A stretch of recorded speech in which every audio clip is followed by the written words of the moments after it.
सर्वमंगलमंगल्ये शिवे सर्वार्थसाधिके शरण्ये त्र्यंबके गौरी नारायणी नमोस्तुते।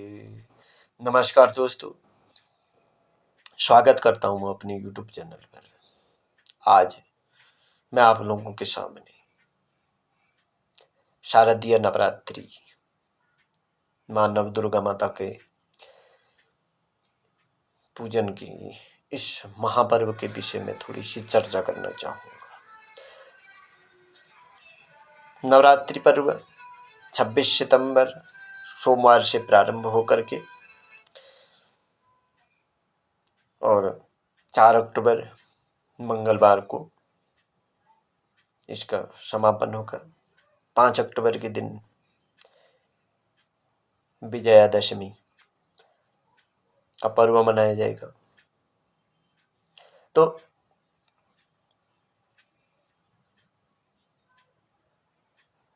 26 सितंबर यानी आश्विन शुक्ल पक्ष प्रतिपदा सौर आश्विन 10 गते सोमवार से प्रारंभ होगा। सोमवार के दिन प्रथम नवरात्रि अर्थात शैलपुत्री का पूजन किया जाएगा। उस दिन घट स्थापन करके माता की स्थापना की जाएगी और उस दिन से नवरात्रि के व्रत प्रारंभ होंगे। और उस दिन व्रत प्रारंभ करके प्रथम शैलपुत्री का पूजन किया जाता है और द्वितीय नवरात्रि मंगलवार सौर आश्विन 11 गते 27 सितंबर के दिन मनाया जाएगा। द्वितीय की नवरात्रि, द्वितीय का व्रत किया जाएगा। द्वितीयम ब्रह्मचारिणी अर्थात ब्रह्मचारिणी के रूप में माता का पूजन किया जाता है। तृतीयम चंद्रघंटेति और तृतीया इस वर्ष बुधवार 12 गते आश्विन 28 सितंबर को तीसरी नवरात्रि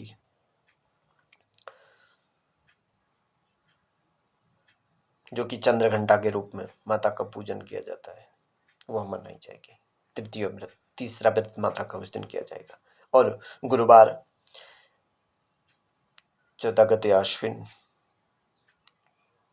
यानी 29 सितंबर के दिन चतुर्थ नवरात्रि का व्रत किया जाएगा। कूष्मांडा माता का उस दिन पूजन किया जाता है। कूष्मांडेति चतुर्थकम। और उसके बाद पंचमम स्कंद माते की अर्थात पांचवा जो स्कंद माता का व्रत किया जाता है पंचमी, वह पंचमी शुक्रवार के दिन 14 गते 30 सितंबर के दिन पंचमी का व्रत किया जाएगा। पंचमी पर्व मनाया जाएगा। और षष्टम कात्यायनी की जो नवरात्रि का छठा व्रत शनिवार 15 गते 1 अक्टूबर को माता कात्यायनी का यह व्रत किया जाएगा। माँ कात्यायनी का पूजन विशेष तौर पर हमारे यहाँ विवाह इत्यादि के लिए महत्वपूर्ण बतलाया गया है। जिन लड़कियों का विवाह नहीं हो रहा है उनको कात्यायनी माता की पूजा करनी चाहिए, शीघ्र विवाह लाभ होगा, ऐसा शास्त्रों में वर्णन आता है। तो वह कात्यायनी माता का पूजन हो। सप्तमम कालरात्रि, सातवां कालरात्रि अर्थात सातवीं नवरात्रि रविवार के दिन सप्तमी के रूप में, जो कि दिन में सप्तमी और रात्रि में अष्टमी का उस दिन निषेध व्यापिनी अष्टमी प्रारंभ हो जाएगी 2 अक्टूबर के दिन 16 गते, क्योंकि निषेध व्यापिनी अष्टमी प्रारंभ हो जाएगी, इसलिए निषेध काल में उस दिन अष्टमी का महाअष्टमी का पूजन भी किया जा सकता है, कर सकते हैं रविवार के दिन। और 17 गते 3 अक्टूबर सोमवार के दिन महाअष्टमी का पूजन किया जाएगा। महागौरी तीजाष्टम, महागौरी माता का उस दिन पूजन किया जाता है। माँ भगवती नवदुर्गा माता का उस दिन श्रृंगार का विशेष महत्व, श्रृंगार की वस्तुएं उस दिन माता को अर्पित की जाती हैं। तो वह 8वीं नवरात्रि सोमवार के दिन होगी। और मंगलवार के दिन नवमी, नवम सिद्धिदात्री, जो सिद्धिदात्री माता के रूप में नवमी नौवीं नवरात्रि मंगलवार 18 गते 4 अक्टूबर को मनाई जाएगी। और उस दिन माता के नवरात्रि व्रत का पारण, कन्याकुमारी का पूजन तथा नवरात्रि व्रत का होम इत्यादि, पारण के रूप में होम इत्यादि करने का विशेष महत्व है। माता को विशेष तौर पर भोग प्रदान किए जाते हैं, कन्याओं का पूजन किया जाता है और कन्याओं को द्रव्य दक्षिणा इत्यादि दी जाती है। ब्राह्मणों को द्रव्य दक्षिणा इत्यादि दी करके प्रसन्न किया जाता है। माता के व्रतों का उस दिन पारण किया जाता है। नवमी जो कि सिद्धिदात्री के रूप में प्रचलित है हमारे देश में, वह मंगलवार 18 गते 4 अक्टूबर को मनाई जाएगी। और उसके बाद 5 अक्टूबर बुधवार के दिन विजयादशमी। विजयादशमी का पर्व हमारे देश में विशेष तौर पर मनाया जाता है।